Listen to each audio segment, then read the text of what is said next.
Let's dive into the productive distancing method, some of the strategies and techniques, and just, well, I guess probably as a starting point, what is it, and how's it going to help us in our brand evolution, and where does it play a part?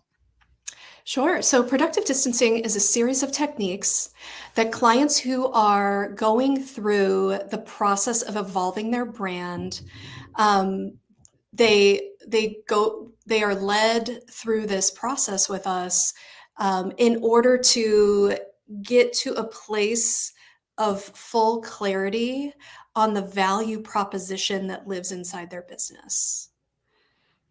Which And which is so like, important value proposition, isn't it? Yeah.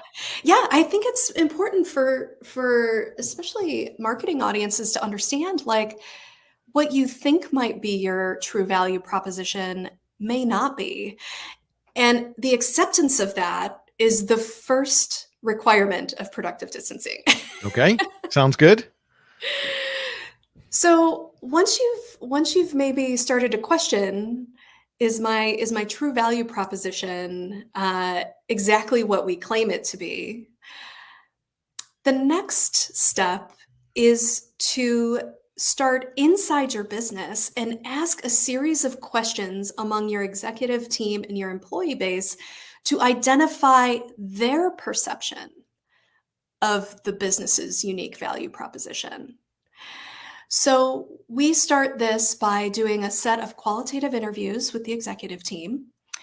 And our goal is not to identify right or wrong answers or to assess whether or not the executives are somehow connected to the marketing in any way. We really are just looking to understand the strengths and inconsistencies in the brand narrative. And so we ask questions like, tell us about, if you were to describe your business at a backyard barbecue to someone who says, hey, what do you do? Where do you work? Like, how do you explain your business? And there's a couple of things that we look for in there. It's consistency in how they're describing the business and how they're describing what the business does. And that in and of itself is a very interesting process. We get all kinds of different answers and inconsistencies. So we bring that back to the decision-making, the people who are responsible with the brand for the brand evolution. And we say, look, people are describing this business in many, many different ways. So let's first start by, within this committee, making some decisions about what is the category of this business. Like Muse, we're not an advertising agency. We're a branding firm, specifically. Generally, we're a marketing firm. That is the category of business that we serve. You'd be surprised how many executive teams can't define what their category is. So that language is so important, and we don't go any further until we start there and we get some alignment. Yeah, it's worrying, isn't it? But I guess, I'm really not surprised.